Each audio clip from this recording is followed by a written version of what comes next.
Reading through the Bible in 1 year, January 9th, Genesis chapters 9 through 10, Matthew chapter 9, Ezra chapter 9, and Acts chapter 9. So many chapters, so many nines. And God blessed Noah and his sons and said to them, "Be fruitful and multiply and fill the earth." Remember where we are. We're not to Moses yet. Noah has just finished doing what God commanded, built the ark, got into the ark. He rode around in the ark until they finally came to a stop. The total time was not almost, I think it was over a year that they were actually in the ark. And then after that happened, and they were finally back on dry ground, then he opened the door and he sacrificed 7 animals of all the clean animals to God for taking care of them during this time and preparing a place for them to land, and for making sure they didn't die the whole time while everything else around them died. So this is when God, going back a little bit beforehand in verse 20 of chapter 8, this is when God starts to build the covenant with Noah. Noah builds the altar, took every clean animal and of every clean bird and offered burnt offerings on the altar. And Yahweh smelled the soothing aroma. And Yahweh said to himself, "I will never again curse the ground because of man, for the intent of man's heart is evil from his youth. And I will never again strike down every living thing as I have done. While all the days of the earth remain, seed time and harvest, and cold and heat, and summer and winter, and day and night shall not cease." That's the beginning of his covenant with Noah. And here we pick up in that covenant as well. And God blessed Noah and his sons and said to them, "Be fruitful and multiply and fill the earth. And the fear of you and the terror of you will be on every beast of the earth and every bird of the sky, with everything that creeps on the ground and all the fish of the sea. Into your hand they are given." Remember, up to this point, the people were only allowed to be vegetarian. But now God is saying, go and eat meat. That is open for you. "Every moving thing that is alive shall be food for you. As with the green plant, I give all to you. However, flesh with its life, that is its blood, you shall not eat. Surely I will require your lifeblood. From every living thing I will require it. And from every man, from each man's brother, I will require the life of man. Whoever sheds man's blood, by man his blood shall be shed. For in the image of God he made man." So basically, because we are image bearers with God, right? God created us in his image. Therefore, if we kill somebody, we are violating that same principle. And God requires of us that if somebody kills, basically it requires the death penalty. If somebody dies at the hand of someone else, that person should die by the hands of, it's typically, the term given is the, not blood guilt. It's blood guilt for the person who murders somebody. They incur blood guilt to themselves, and that blood guilt is taken away when the kinsman redeemer, whoever it happens to be, the kinsperson of the person who died, they have the right to take the life of the person who unjustly took the life of their loved one. So that's what we see here. Picking up again in verse 7, "As for you, be fruitful and multiply. Swarm on the earth and multiply in it." Then God spoke to Noah and to his sons with him, saying, "As for me, behold, I establish my covenant with you and your seed after you." Now this is the beginning of the covenants. There's 2 different types of covenants. There's a covenant of grace, and a covenant is a contract, right? It's a covenant of grace where God does all of the work for men. Then there's a covenant of works where man has to do something in order to receive that which God is doing. And the first few of these that come out, there is no requirement of man. In the Noahic covenant, which we're in now, and in the Abrahamic covenant, that one requires no work at all. When we get to the Mosaic covenant under Moses, that's when we start to see, if you will do X, Y, and Z, And all of those things are just keep my commandments. If you will keep my commandments and my statutes I have given you, then I will give you the land of Canaan and all of these things, and I will go out to defend you and protect you and all of those other things that he promised. But here in the Noahic covenant, read through it and see how many times God says, I am giving to you, or I am doing for you, and how many times he says, you must do something else. Watch. Verse 9, as for me, behold, I establish my covenant with you and your seed, singular, this comes up later, after you, and with every living creature that is with you, the birds, the cattle, and every beast of the earth with you, all that comes out of the ark, even every beast of the earth. Indeed, I establish my covenant with you, and all flesh shall never again be cut off by the water of the flood. This is a stipulation. As we read in Peter, 2 Peter, I believe, he comes later with fire. Continuing on, and there shall never again be a flood to destroy the earth. Then God said, this is the sign of the covenant which I am giving to be between me and you and every living creature that is with you for all successive generations. I put my bow in the cloud, for it shall be a sign of a covenant between me and the earth. And it will be, when I bring a cloud over the earth, that the bow will be seen in the cloud, and I will remember my covenant. We talked about this before, not that God forgets things, but it's a sign of a thing of remembrance to say, hey, look, God is still keeping his end of the covenant, his end of his promise that he has said. Verse 15, and I will remember my covenant, which is between me and you and every living creature of all flesh. And I will never again shall the water become a flood to destroy all flesh. So the bow shall be in the cloud, and I will look upon it to remember the everlasting covenant between God and every living creature of all flesh that is on the earth. And God said to Noah, this is the sign of the covenant which I have established between me and all flesh that is on the earth. Again, at what point did God say, well, you must do these things and I will remember that? None. This is a promise of God. This is a covenant of grace where God is bestowing on us and we don't have to do anything in return. That's important. Comes up later. Now, what is this bow that he puts in the clouds? It's the rainbow, which is a sign for people to look at and remember that God is a God of wrath and vengeance and justice. All the people were continually acting out against him, killing one another, raping one another. This was a thing that happened. In fact, this also happens in the land of Canaan before God sends in the Israelites to wipe the people out. And for the most part, God is the one who does the wiping out.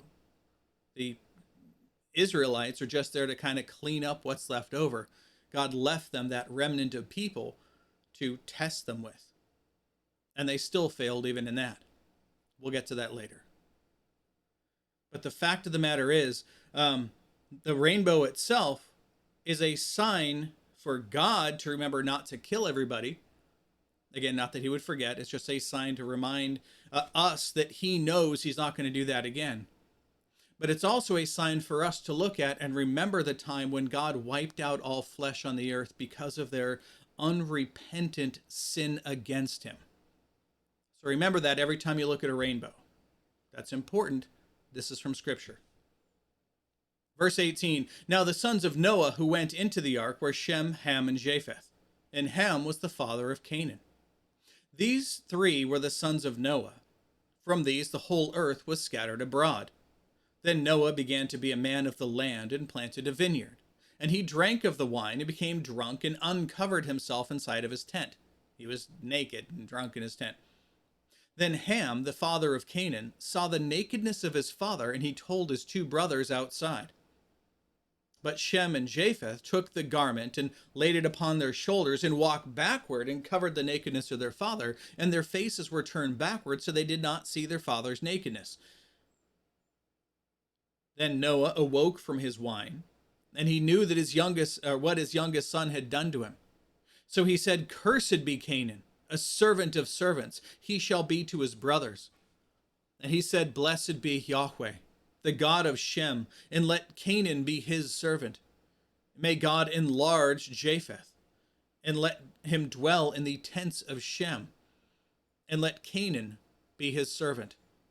And Noah lived 350 years after the flood. So all the days of Noah were 950 years, and he died. Now, what is this thing that his son had done to him by looking at his father's nakedness? There's a lot of weirdness to this. So I'm going to read the note on this here to kind of give us more information. Let's go with the ESV Study Bible. This one has the most information in it, which should probably be more helpful to us. It's a little bit longer, but bear with me. This is an important piece to go over because a lot of people get hung up on this. All right. So the brevity of the description of Noah's drunkenness is an indication of disapproval. Ham's actions, however, are the object of serious criticism because Ham unashamedly looks on the nakedness of his father in the tent and then reports this to his brothers. There is no indication, however, that perverse sexual behavior was involved in addition to Ham seeing his father drunk and naked, though the text does not explicitly state what happened.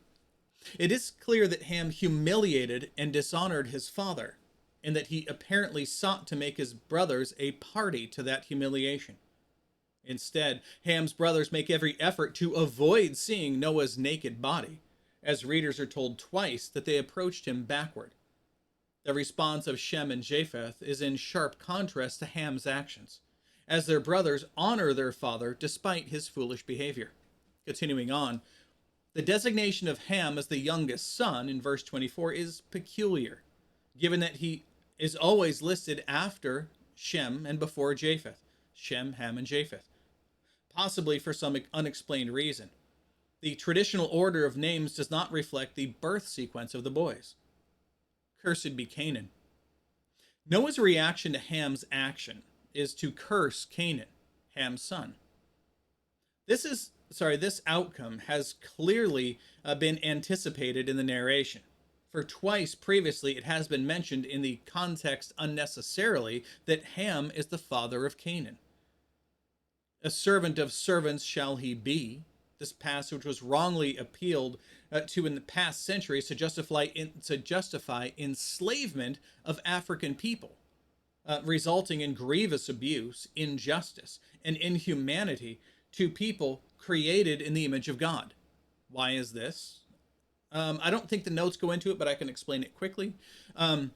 The sons of Ham, when you look at the map of where everybody went, the sons of Ham went into Egypt. That's just where they went. There's a great map, and I can't remember the name of the company who made it, but it goes from Adam all the way outward, and it shows where people expanded to during this time.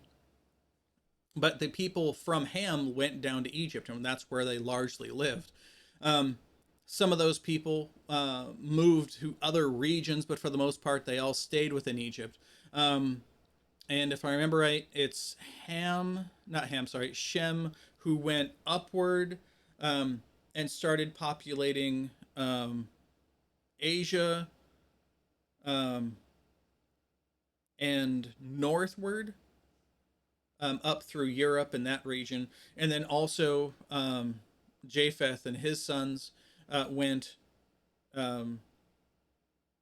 eastward and hit the Middle East and then Asia and those regions.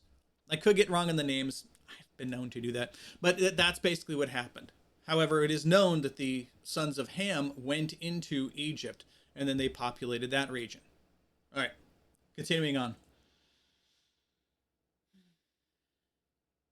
Noah's curse of Canaan, which focuses on his being a servant, anticipates the judgment that will later befall the Canaanites. This, coupled with the fact that the curse falls on Canaan alone and not on Ham's other children who settled in northern Africa, shows how illegitimate it was to use this text to justify enslaving African people. For more on the overall biblical position on slavery, there's more notes within the text itself. Strongly recommend buying an ESV Study Bible. They have a lot of these really great notes in there. Continuing on. Shem, however, is given a place of pride, as is implied by Noah's remark that Japheth will dwell in the tents of Shem.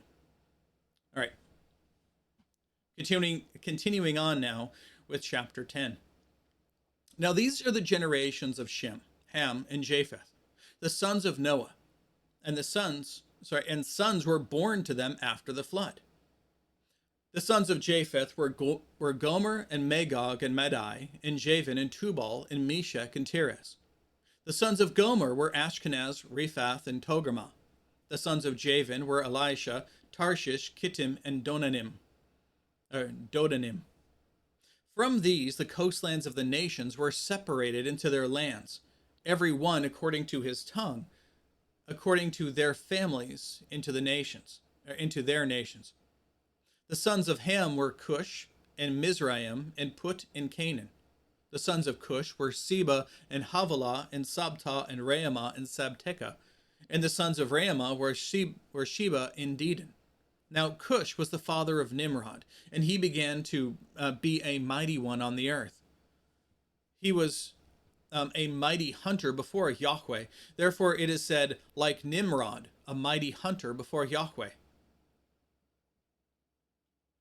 There we go. We have a lot of really great notes here. I want to make sure we don't miss them.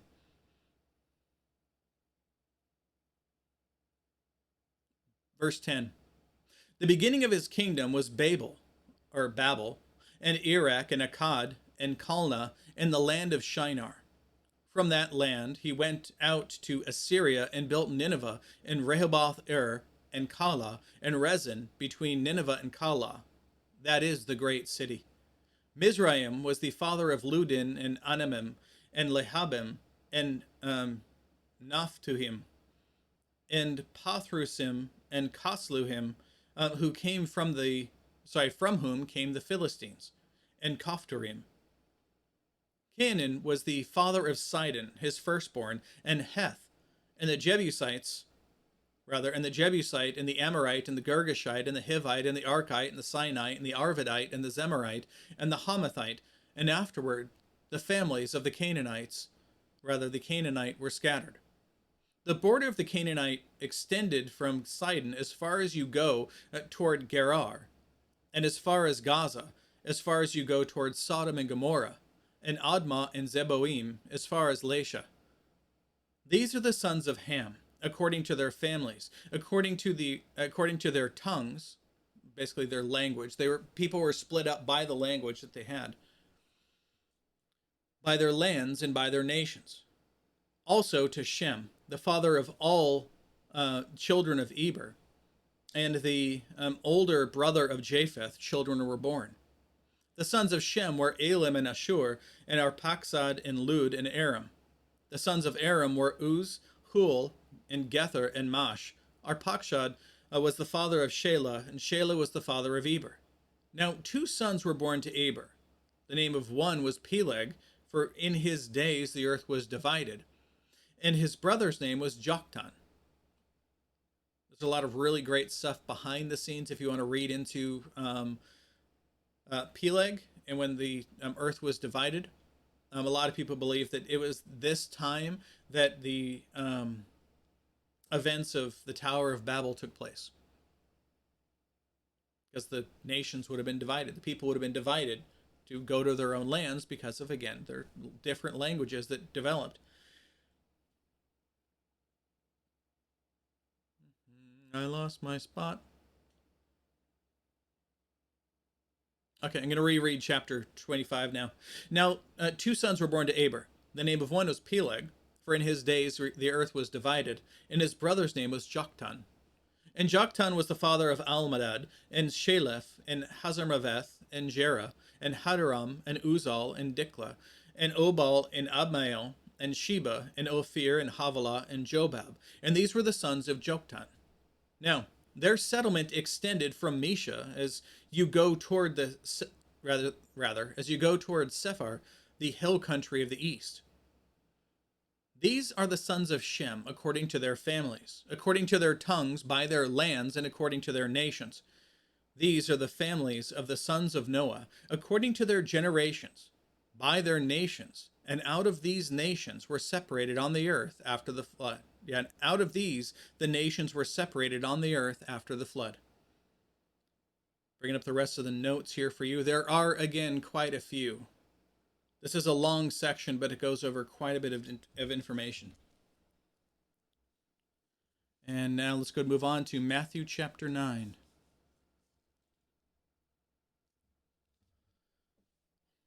And getting into a boat, Jesus crossed over the sea and came to his own city. And behold, they brought to him a paralytic lying on a bed.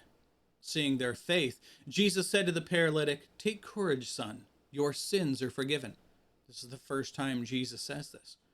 And behold, some of the scribes said to themselves, "This man blasphemes."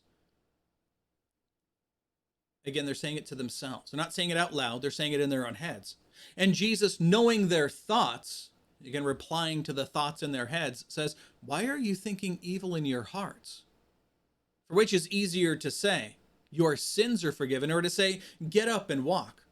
But so that you may know that the Son of Man," again, Jesus' favorite name for himself, "has authority on earth to forgive sins." Then he said to the paralytic, "Get up, pick up your bed and go home." And he got up and went home. But when the crowd saw this, they were afraid and glorified God who had given such authority to men. And as Jesus went on from there, he saw a man called Matthew. Yes, this Matthew, the guy who wrote this book. His name previously was Levi, sitting in the tax office. And he said to him, "Follow me." And he stood up and followed him. Then it happened that as Jesus was reclining at the table in the house, in Matthew's house, behold, many tax collectors and sinners came and were dining with Jesus and his disciples. When the Pharisees saw this, they said to his disciples, "Why is your teacher eating with tax collectors and sinners?" Again, if he was a righteous person, why is he doing these things? But when Jesus heard this, he said, "It is not those who are healthy who need a physician, but those who are sick. But go and learn what this means. I desire compassion and not sacrifice. For I did not come to call the righteous, but sinners." Then the disciples of John the Baptist, came to him, asking, "Why do we and the Pharisees fast, but your disciples do not fast?" Jesus said to them, "Can the attendants of the bridegroom mourn as long as the bridegroom is with them? But the days will come when the bridegroom is taken away from them, and then they will fast. But no one puts on a patch of unshrunk cloth on an old garment, for the patch pulls away from the garment, and a worse tear results. Nor do people put new wine into old wineskins. Otherwise, the wineskins burst, and the wine pours out, and wineskins are ruined. But they put new wine into fresh wineskins, and both are preserved." Well, what does this mean? Jesus is essentially saying that the reason they're not fasting now is because they're with me. And don't you worry, there will come a time when they will fast, but not in order to coerce God to do anything. They will fast out of mourning because Jesus will be taken away. But more to the point, you don't take a piece of new cloth and sew it into an old garment, right? Because what happens? Well, that piece of fabric that was sewn in to repair the older garment, it's going to shrink, whereas the rest of the garment has already shrunk, and it will pull away and it will destroy the fabric. The same way with a wineskin. A wineskin was literally skin. It was animal skin that they would pour wine into. And as the wine would ferment, it would cause the skin to stretch out until it kind of reached its limit. And then it would dry a little bit and harden some, and it can't be stretched anymore. So if you pour new wine into that wineskin, what's going to happen? It's already stretched out, so it's going to burst and explode.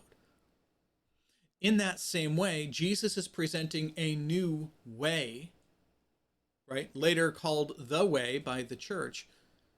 But this new, not really revelation, but this new direction in the Church of Christ, they're seeing it for the first time, and this is a new thing. So Jesus is saying, if we just take these teachings of mine and slap them on top of the existing system that's already here, it will destroy both. I am bringing a brand new thing. Let's continue. Verse 18. While he was saying these things to them, behold, a synagogue official came and was bowing down before him and said, My daughter has just died, but come and lay your hand on her and she will live. Jesus got up and began to follow him, and so did his disciples. And behold, a woman who had been suffering from a hemorrhage for 12 years came up behind him and just touched the fringe of his garment. For she was saying to herself, If I only touch his garment, again, this is her faith, I will be saved from this, from her struggle, for 12 years. But Jesus, turning and seeing her, said, Daughter, take courage. Your faith has saved you. Again, her faith that he could save her. At once the woman was saved from her hemorrhage. When Jesus came into the official's house, he saw the flute players and the crowd in noisy disorder. This is a normal thing when someone died. They had professional wailers who would come out and cry in front of your house. And he was saying, Leave, for the girl has not died, but is asleep. And they began laughing at him. But when the crowd had been sent out, coming in, he took her by the hand, and the little girl got up. And this news spread throughout all that land, and Jesus went on from there. And 2 blind men followed him, crying out, Have mercy on us, Son of David. Again, this is another one where there's 2 people listed. The other texts say 1 person. It just comes down to a matter of when this was told to Matthew about how it happened, right? So when he entered the house, the blind men came up to him, and Jesus said to them, Do you believe that I'm able to do this? He's asking about their faith. And they said to him, Yes, Lord. Again, Lord here doesn't necessarily mean that they believe in him as God, but they believe that he is someone of authority and power. So they're saying, Yes, person of power, we believe in you. Then he touched their eyes, saying, It shall be done to you according to your faith. And their eyes were opened. And Jesus sternly warned them, saying, See that no one knows about this. Remember, we talked about that before. Jesus didn't mind telling the people, the guy in the Gerasenes or the Gadarenes, to go and spread the news about him. Why? Because he's not going back to that land. But here, in the area where he's going to be spending all of his time, the more people know about him, the harder it is for him to move around, because everybody flocks to him wherever he is. This is why he says, Don't tell anybody what's going on. Verse 31, But they went out and spread the news about him throughout all that land. Now, as they were going out, behold, a demon-possessed man was brought to Jesus. After the demon was cast out, the mute man spoke, and the crowds marveled, saying, Nothing like this has ever been seen in Israel. But the Pharisees were saying, He casts out demons by the ruler of demons, saying that he himself is a demon, or he's doing these acts demonically. And Jesus was going throughout all the cities and villages, teaching in their synagogues, and preaching the gospel of the kingdom, again, gospel meaning good news, and healing every kind of disease and every kind of sickness. And seeing the crowds, he felt compassion for them, because they were distressed and downcast, like sheep without a shepherd. And he said to his disciples, The harvest is plentiful, but the workers are few. Therefore pray earnestly to the Lord of the harvest to send out workers into his harvest. Let's move on now to Ezra.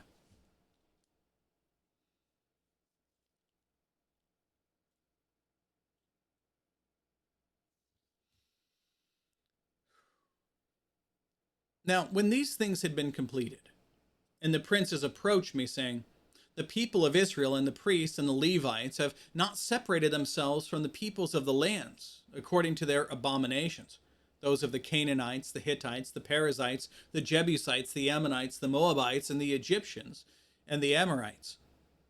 For they have taken some of their daughters as wives for themselves and for their sons, so that the holy seed has intermingled with the peoples of the lands. Indeed, the hands of the princes and the officials have been foremost in this unfaithfulness. We're going to get to this text later as to why they weren't supposed to do this, but it was basically the reason why the people weren't supposed to do that is because when they started intermarrying, they would marry the women of the land, and the women would demand that they would be able to worship their gods, their idols that they had, to the sun and the moon and the stars and everything else. They were going to worship those things, and then they would leave the children in the same thing and pull people away from God. And that's why they weren't supposed to marry within the lands. Verse 3. When I heard about this matter, I tore my garment and my robe, and pulled some of the hair from my head and my beard, and sat down in consternation. Then everyone who trembled at the words of the God of Israel, on account of the unfaithfulness of the exiles, gathered to me, and I sat appalled until the evening offering. But at the evening offering I arose from my affliction, even with my garment and my robe torn, and I fell on my knees and stretched out my hands to Yahweh, my God. I said, "Oh, my God, I am ashamed and humiliated to lift up my face to you. My God, for our iniquities have multiplied over our heads, and our guilt has become great, even to the heavens." Remember, God had taken away their entire nation for 70 years, completely destroyed the temple, destroyed the city of Jerusalem, the city where God said that that's where his name will dwell. And he did this because they continually fell back into idolatry and refused to listen to what God had told them to do. And yet here they are doing the same thing again.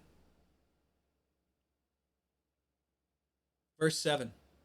Since the days of our fathers to this day, we have been in great guilt, and on account of our iniquities, we, our kings and our priests, have been given into the hand of the kings of the lands, to the sword, to captivity, to plunder, to open shame, as it is this day.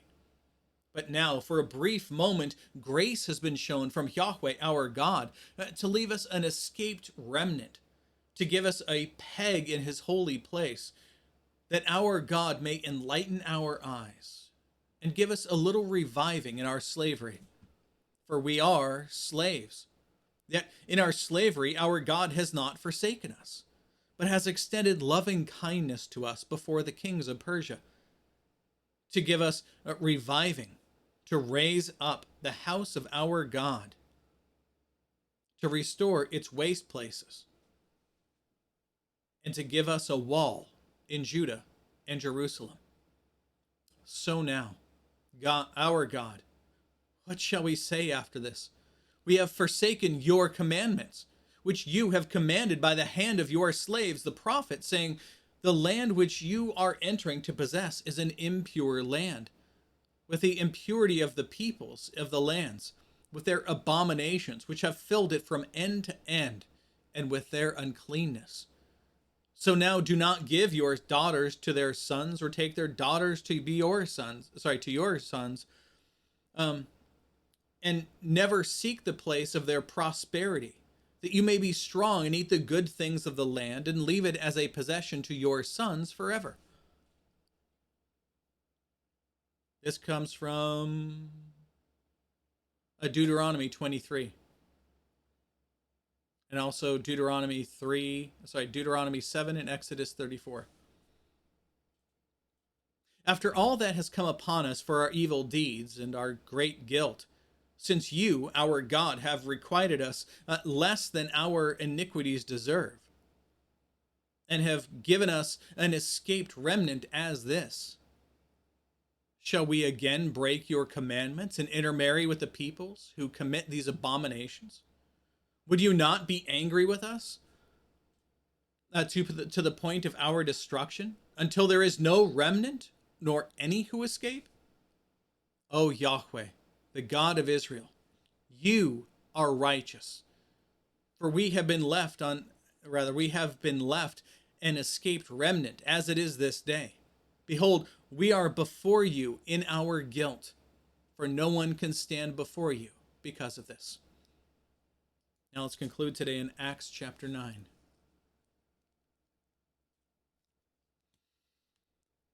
Now Saul, still breathing threats and murder against the disciples of the Lord, went to the high priest and asked for letters from him to the synagogues at Damascus, so that if he found any belonging to the way, again, the way here meaning Christianity, both men and women, he might bring them bound to Jerusalem. And as he was traveling, it happened that when he was approaching Damascus, suddenly a light from heaven flashed around him. And falling to the ground, he heard a voice saying to him, Saul, Saul, why are you persecuting me? And he said, Who are you, Lord? He said, I am Jesus whom you are persecuting. But rise up and enter the city, and it will be told you what you must do. And the men who traveled with him stood speechless, hearing the voice, but seeing no one. And Saul got up. He got up from the ground. Though his eyes were open, he could see nothing. Leading him by the hand, they brought him into Damascus. And he was 3 days without sight, and neither ate nor drank. Now there was a disciple at Damascus named Ananias, and the Lord said to him in a vision, Ananias. And he said, Here I am, Lord. And the Lord said to him, Rise up and go to the street called Straight, and inquire at the house of Judas for a man from Tarsus named Saul, for behold, he is praying. And he has seen in a vision a man named Ananias come in and lay his hands on him so that he might regain his sight. But Ananias answered, Lord, I've heard from many about this man, and how much harm he did to your saints at Jerusalem. And here he has authority from the chief priest to bind all who call on your name. But the Lord said to him, Go, for he is a chosen instrument of mine to bear my name before the Gentiles and kings and the sons of Israel. For I will show him how much he must suffer for my name. So Ananias departed and entered the house. He laid his hands on him and said, Brother Saul, again accepting him because Jesus told him to accept him. The Lord sent me, that is Jesus, who appeared to you on the road by which you were coming, so that you may regain your sight and be filled with the Holy Spirit. And immediately there fell from his eyes something like scales, and he regained his sight, and rose up, and then was baptized. And he took food and was strengthened. Now this is kind of a funny thing because remember, the Jews in that day were, what's a good way to put this? They hated Gentiles. That's about the best way I could put it. Again, there's two groups of people from the Jewish mindset. There's Jews and then everybody else. And everybody else are the Gentiles.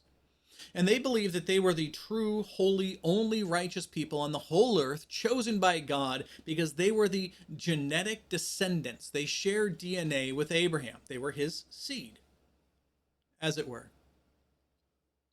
However, as we read through in Romans chapter 9, God intended the seed of Abraham to be those who follow in the faith of Abraham, not just merely the genetic descendants. Though God did give mercy on the entire genetic descendant, on all the genetic descendants of Abraham. It's not just those who are genetically descended from him. And this is an important thing.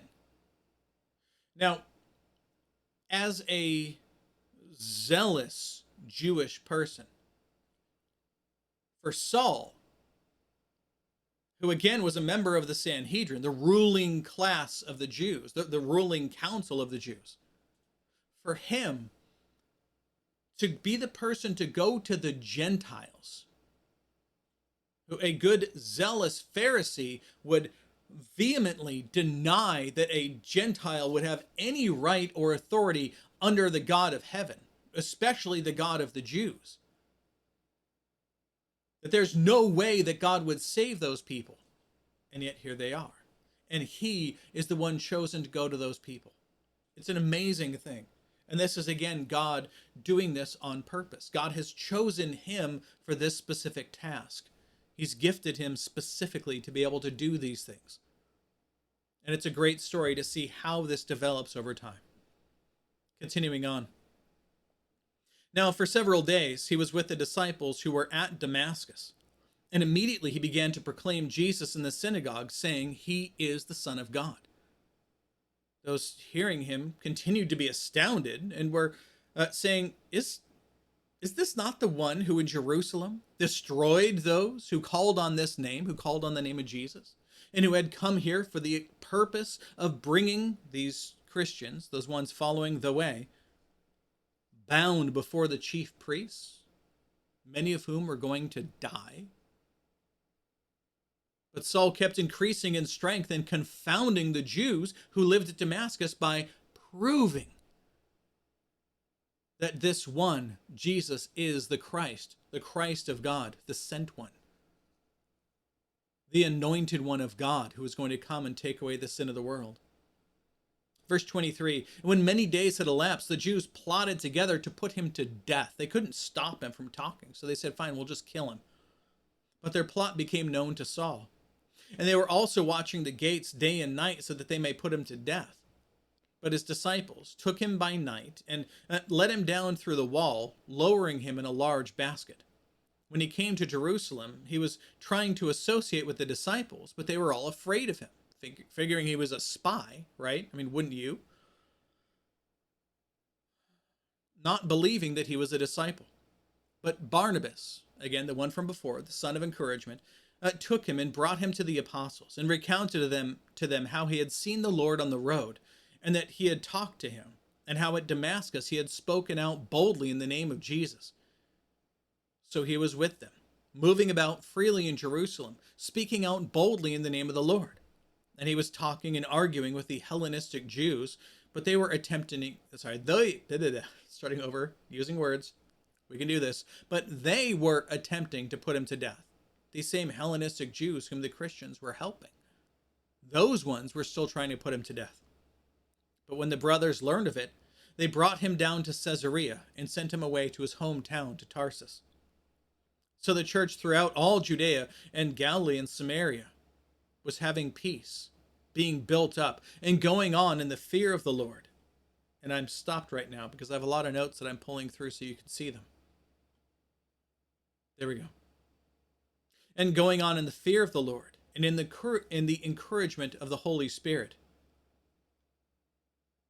It continued to multiply. Now, it happened that as Peter was traveling through all those regions, he came down also to the saints who lived at Lydda. And there he found a man named Aeneas, who had been bedridden for 8 years, for he was paralyzed. And Peter said to him, Aeneas, Jesus Christ heals you. Rise up, make your bed. And immediately he rose up. All who lived at Lydda and Sharon saw him, and they turned to the Lord. Now, in Joppa, there was a disciple named Tabitha, which translated means Dorcas. I don't know why they say this, but they do. It's Greek for gazelle. This woman was full of good works and charity, and which she continually did. And it happened at that time that she fell sick and died. And when they had washed her body, they laid it in an upper room. Now, since Lydda was near Joppa, the disciples, having heard that Peter was there, sent 2 men to him, pleading with him, do not delay in coming to us. So Peter arose and went with them. When he arrived, they brought him to the upper room, and all the widows stood beside him, crying and showing him all the tunics and garments that Dorcas used to make while she was with them. Basically showing them a reason why, she deserves to be saved. But what does he care about these things? But Peter sent them all out and knelt down and prayed. And turning to the body, he said, Tabitha, arise. Now, this is similar to the thing we just read before in Matthew, where Jesus told the child to get up. In the other synoptic gospels, it's recorded that Jesus said, Talitha cumi, which means, little girl, I say to you, arise. Here it is, Tabitha, arise. And she opened her eyes, and when she saw Peter, she sat up. And he gave her his hand and raised her up. And the saints and the widows, in calling the saints and the widows, he presented her alive. And it became known all over Joppa, and many believed in the Lord. And it happened that he stayed many days in Joppa with a tanner named Simon. Again, this is not something that a Jewish person should do, because Jewish people aren't supposed to touch dead things. And if you know anything about tanning, you know all you do all day long is touch dead flesh, and it's super gross. So ceremonially, Jews aren't supposed to be anywhere near those people. They can use the leather after it's been treated, but they weren't allowed to touch it themselves. And here, Peter, a Jew, is hanging out with a guy named Simon, who's a tanner. Yeah, that's I can't think of anything else. I think we're good right now. This was a long day. There's a lot of notes to go over. That said, that is all of the text, and that is all the notes. So, God willing, we'll be back tomorrow. Behold, the word of the Lord.